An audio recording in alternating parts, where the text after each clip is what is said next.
চলুন প্রথমে আপনাদেরকে একটা আগে ভিডিও দেখাই।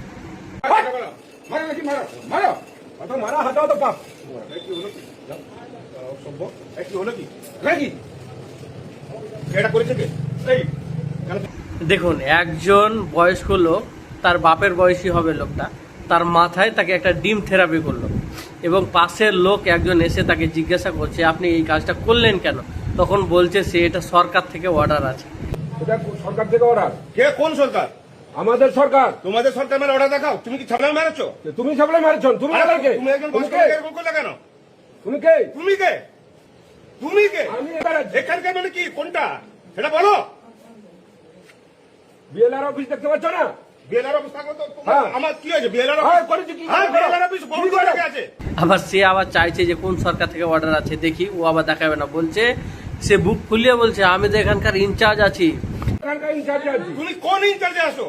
আমি তুমি এখানকার কিসের জন্য ইনচার্জে আছো? আছি। হ্যাঁ, ইনচার্জে আছি। কোথাকার? এখান মানে সে ইনচার্জ, মানে বুঝতেই পারছেন, মানে সবকিছুরই সে ইনচার্জ, মানে সে মুখ্যমন্ত্রীর থেকে হয়তো বড়। হ্যাঁ, সে এমনভাবে সে তার রিয়াক্টটা দেখাচ্ছে এবং তাকে সে ডিম থেরাপি দিচ্ছে এবং সেখানকার মানুষজন এসে তার প্রতিবাদ করলে সে আবার অনেক চড়াও হয়ে যায় সবারই উপরে এবং কি তাদেরকে মারতেও যাচ্ছে সে। মার। লড়া তুলছো কেন? শেষ হচ্ছে কেন? গায়ে